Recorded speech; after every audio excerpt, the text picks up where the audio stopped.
Okay, we are live. So today I'm going to bring you the most specialist guest that I have been dying to interview. I have been such a fan of this lady's work, and I'm so in awe of her mystery and the way that she walks her talk and the way that she infuses her work in every part of her life. So without further ado, I'd like to introduce my guest today, Kitty Cavalier. Now, for those of you who are unfortunate enough not to know who Kitty is, she is the queen of all things sexy, sensual, and seductive. In fact, Kitty goes around the entire world running workshops, retreats, and experiences, teaching women how to use seduction, not as a tool of manipulation, but as a spiritual practice, which I freaking love. And I think the most juicy and incredible work. Kitty is also the author of just the most amazing book that you need to get onto your Kindle or download straight after we finish this talk. It's called Sacred Seduction, and it's a guidebook, a memoir, and a tribute to the art of seduction. So thank you so much, Kitty, for being here. We had a few technical problems to begin with, and she has just been so graceful and so patient with me. So thank you so much for being here with me today. Thank you. It's such a pleasure. And my heavens, I wish I could have you as my alarm clock every morning, waking me up with your amazing sensual voice, saying such lovely things. Thank you. I could just whisper in your ear, "Good morning, Kitty." I'll take it. So, Kitty, let's get into it. And I just have a million questions, but I don't want to take up too much of your time, and I want to keep this quite short and concise for our listeners. But I would love for you to, for those of the people listening who may not be aware of what Sacred Seduction is or who haven't read your book, would you be able to explain to us what Sacred Seduction is all about? Of course. So I'm so grateful to be here, first of all. I just want to reflect back to you that I'm totally in awe of the community that you're creating and the work that you do in the world. So thank you for having me as a guest. And Sacred Seduction. So I, like many people, for the majority of my life, found the idea of seduction to be absolutely terrifying and so intimidating. And that it was this set of rules that I would have to subscribe to in order to be considered sexy or seductive or sensual. And what I've found, what I think all of us are really researching now is this new paradigm of, rather than manipulation, surrendering to our magnetism. And that really ultimately is what Sacred Seduction is it's the spiritual practice of attraction through authenticity. I love that. And just carrying on with what you said about being authentic, in your book, actually, I remember reading it and just highlighting so many parts of it because it just really resonated with me, because I came from a journey as well of having to subscribe to, I have to have a certain hair color, I have to have bigger breasts, I need to be a certain size. And it was this idea of having to subscribe to somebody else's ideals of perfection in order to feel attractive. And it brought up for me eating disorders and self-harm and a whole range of self-sabotaging behaviors that left me feeling less sexual goddess and more sort of, not knowing my own self-worth. So it is so debilitating, this cultural paradigm that we have at the moment. So the work that you do is so incredibly important to bring women back into what is authentically their own and what is genuine. So in your book, you write that seduction is more about taking the mask off rather than painting it on. Could you explain a little bit more about that?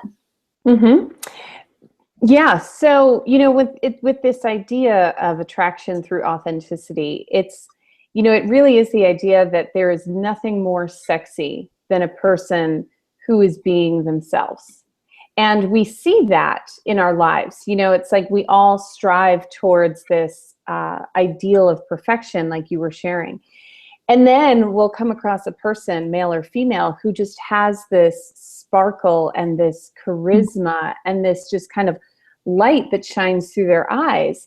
And this lack of apology. To me, that is really the trump card of what makes a person seductive is when they are able to just take total ownership of themselves and not just keep those parts of themselves that they would rather the public not see hidden, those quote unquote flawed parts, but they actually purposely and intentionally bring those into the light as a point of pride and a point of ownership. Like that, to me, is what it means to take the mask off.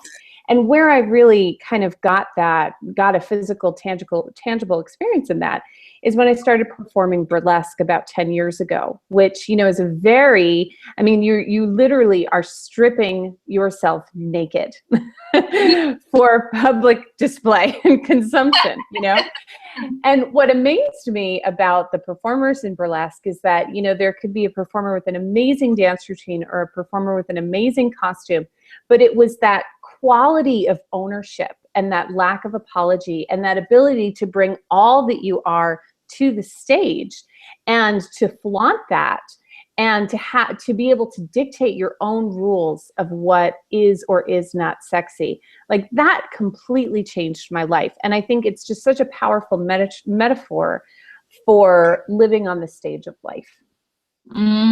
I just love everything that comes out of your mouth. I'm like falling into the so liberating. It's sort of, I know from my own experience, my quirks or my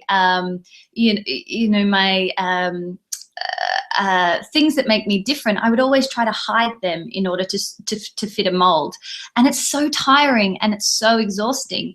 And it wasn't until I started to do this kind of work around looking at how to be your full self and to open the spectrum of everything, all your emotions, your sexy side, your dark side, your raw, your primal side. It wasn't until I allowed myself to be able to incorporate all those facets that I really started to feel whole. So I feel like there's a really strong message in your work of being all-encompassing everything. It's not so much a certain perfume that you have to wear or a certain red lipstick in order to be seductive. You already own your seductive qualities. Yes, exactly.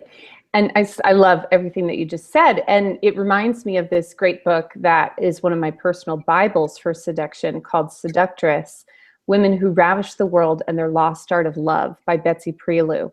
And in the beginning of that book, the first chapter of that book, like basically she takes each chapter and takes a different myth about what a seductress is and breaks down those myths with the history of seductive women throughout time.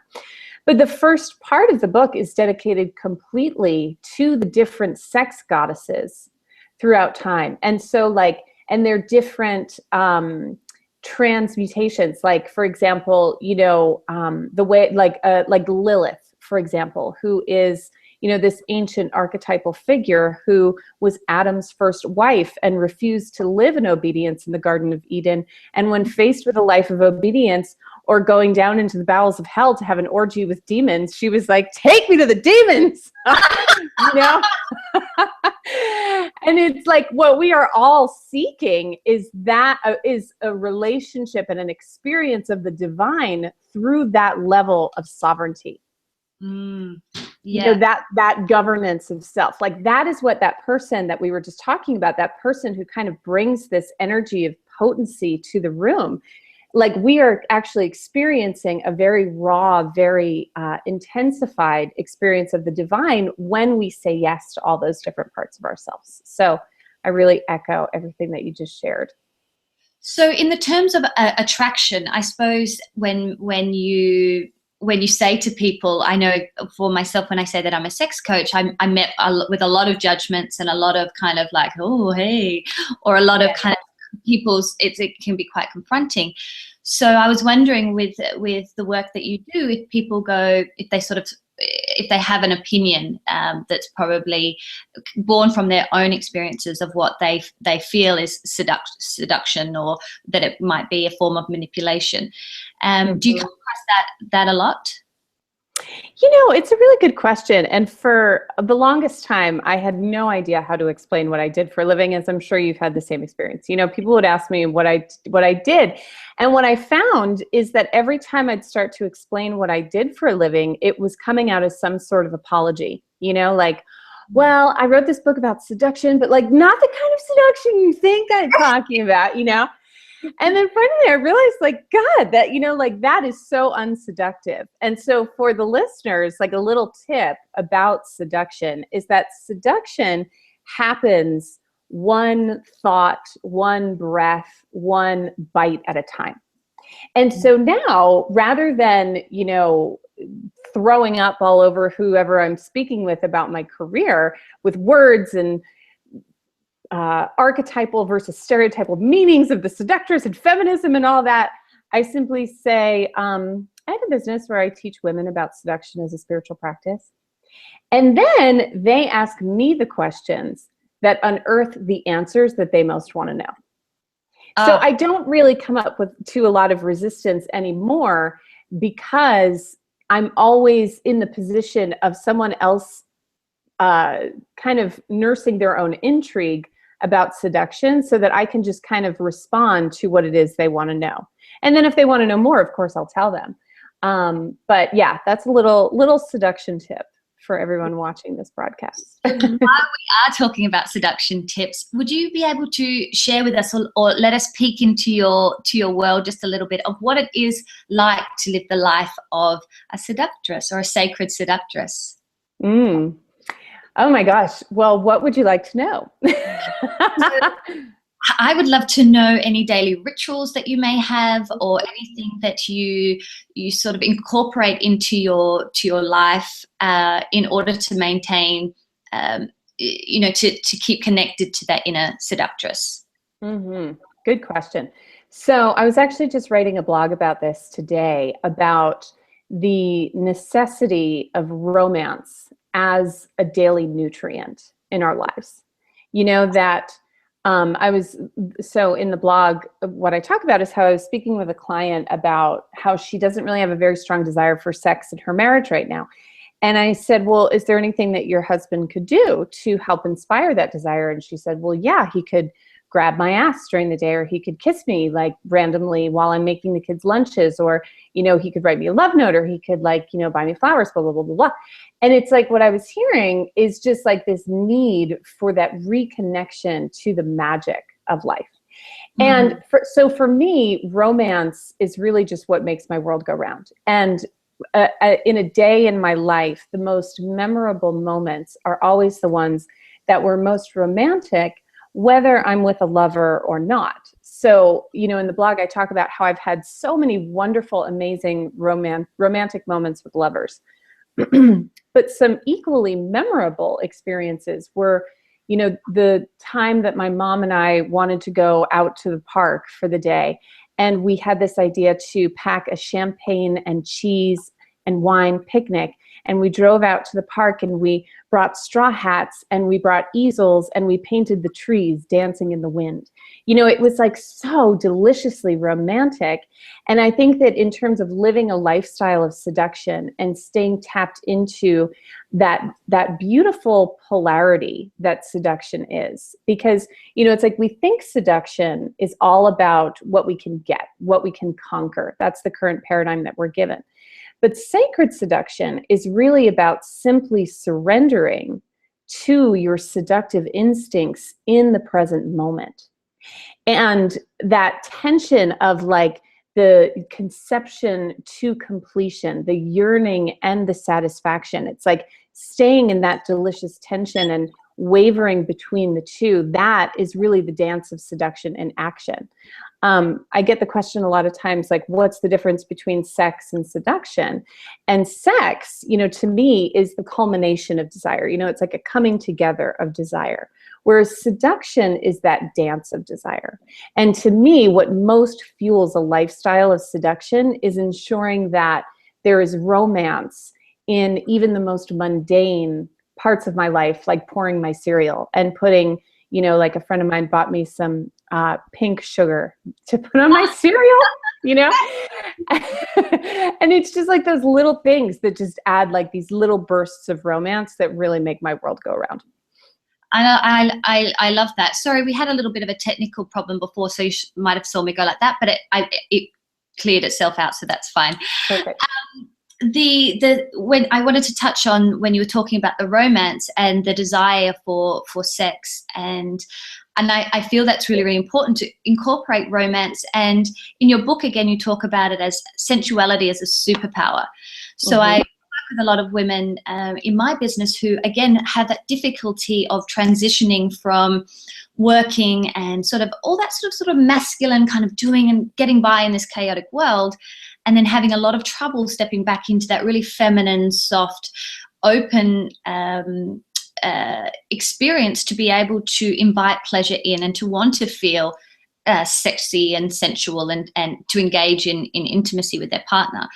So I feel that utilizing sensuality as your superpower, or incorporating romance through your day-to-day would make that transition easier, because you're kind of bubbling the fire throughout the whole day or the whole week, not just something like it's not a full turn that you have to go from work and mum to sexual kitten. You know, it's sort of teetering and playing with the both extremes throughout the whole day. Totally. I totally agree. And I also think that, you know, it's like we can't give another person what we ourselves don't know. So for this woman, you know, like that I work with, you know, I asked her if she, like, how does she romance herself? And I guess like it's more like we can't expect, like if something is truly of value for us, it has to come from us. And if it comes from others, that is awesome. And that may be a value for us too, but it has to start with us. And, you know, so like to give an example of that from my own life, like I buy flowers for myself. I decorate my home beautifully. I make sensual meals, you know, like I go to beautiful places. Like, you know, I was thinking the other day, I was out on a date at this like beautiful bar that was like all lit by Edison bulbs and, candles. And I was like, this is like my dojo. You know, like this is where I feel most at home and most comfortable, and like this is like my church, you know? And so it's like, I was listening to an interview with Dita Von Teese, and she was talking about how to be a memorable woman. And she was talking about how like you need to like wear lingerie every day for yourself that feels comfortable and that makes you feel beautiful, not to please your partner, but just so that like when that moment does occur, when your partner does see you, it's not this fumbling big deal like, oh my God, I'm wearing lingerie, you know, like it's no big deal because it's yours. And I think that that's what it comes down to, is that ownership, you know?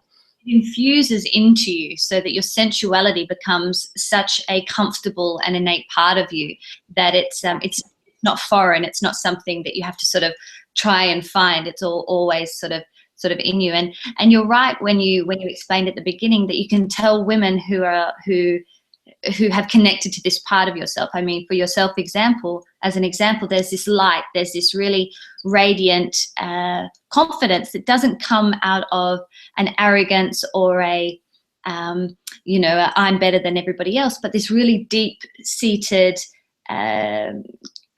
feeling of comfort within yourself and your own body and your own experiences. And I think it's really magnetic.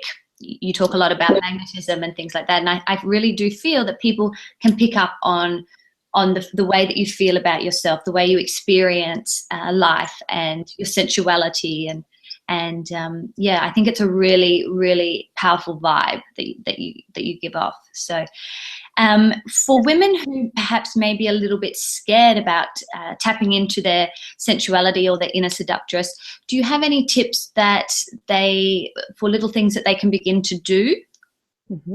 Yeah, totally.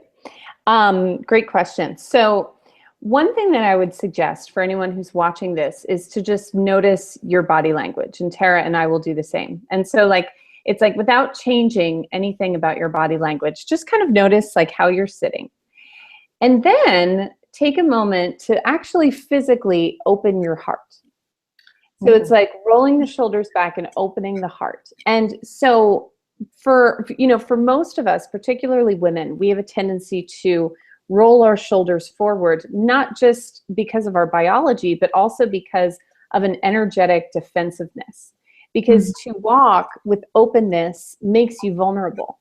And where a sacred seductress sources her power, it's there's this idea that a seductress is a woman who's never vulnerable because she's always kind of got this shell up. But as sacred seductresses, where our power comes from is our vulnerability. And so what I would suggest, like a really simple shift that you can make, is that as you move through your day, is that you simply remind yourself to open your heart with the intention simply of opening. Because opening, first of all, puts you out there more, and it causes people to take notice of you. And I want to clarify that that's in no way a ego-based move, because you are worth taking notice of. That's the whole point of sacred seduction, is it's about claiming your magnificence. And so it's like you open your heart to a state of receptivity and openness. And in doing so, you may find that if you feel vulnerable, your instinct is to just kind of shrink back. And my challenge for you is that as you notice that impulse, because usually when we kind of get intimidated, or when we feel like there's too much tension on us, we have a tendency to just like kind of like a little like see an enemy, like, right? And my challenge to everyone who's listening to this is that when you feel that impulse, you press yourself forward even further, because that impulse to shrink is what keeps our sensual and sacred and sexual and feminine, and really the power of our mystery, the power of our intrigue. That fear, really my work, like the purpose of my work, is to make the world a more safe and welcoming place for the feminine to thrive in all beings. And the only way that we're ever going to do that is if we take on the role of leader and press our hearts forward and take over the world. I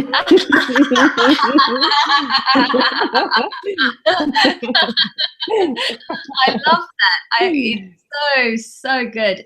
And actually something that I haven't given a lot of thought of myself. And when you actually said roll yourself forward, I instantly went, oh gosh.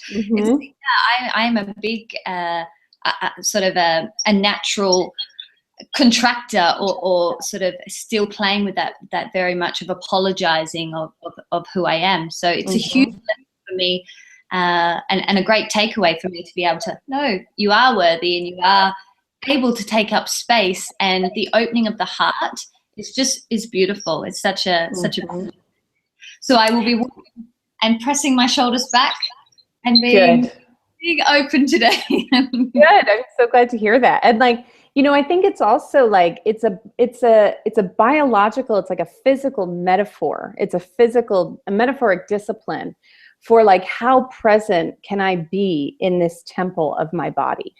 And how protective can I be of this temple of my body without, because like this will attract attention. And like for a lot of people, the reason that we do stand like this is so that we won't attract attention. And what I would challenge you to do, or invite you to do, is play with these baby steps of doing the things that will help to invite, or not even invite, but that will inevitably attract attention, because bright light attracts attention, right? And that's really what being embodying our inner seductress is all about, is shining our light and allowing that magnetism to guide us from a place of receptivity. And so I encourage you, like, it will probably feel a bit vulnerable, and I encourage you to take that vulnerability as a sign that you're on exactly the right track, and just press a little farther, simply and wholly for yourself. Perfect. Oh, so good. I could keep talking to you all day. And in fact, I forgot that we're actually making a little interview. I know, me too. I asked you so many questions. But I will leave it there, because I don't want to take up too much of your time. Again, I'm apologizing. But for all my viewers out there, how can they get more of Kitty? Because I know if anybody's listening to this, they're just going to be wanting, you know, more. So could you give us a little rundown of your website or how we can get in contact and have more Kitty in our lives? Absolutely. I would be so happy to. So my website is kittycavalier.com. And if you go there, you can download a free chapter of my book, the first chapter of my book, for free. You'll also get the key to my weekly seduction diary, which is really kind of the lifeblood of my seduction practice, is that diary that I keep, that my blog that I keep on a weekly basis. And actually, as a little free gift, a little free truffle for listeners, I would love to invite you to enjoy a sweet talk, which is a 20-minute audio with my compliments on how to bring out your inner seductress. So if you go to kittycavalier.com/sweet talk, you'll find that there waiting for you. Ah, beautiful. I'm going to head there right now. And I'll make sure that I pop all those details in down below with all the links and everything like that, so for ease of access. But Kitty, thank you so much for talking with me. Thank you for inviting me into your beautiful home. And so I'm gutted that I live in Sydney and that you're all the way over there in America, because I could have just, you know, sat in that beautiful candlelit den that you're describing and talk the night away. Someday it will happen. Thank you so much. Keep doing your most beautiful work. It's so important. And likewise. I really love talking to you. Bye. Bye, Kitty. Bye.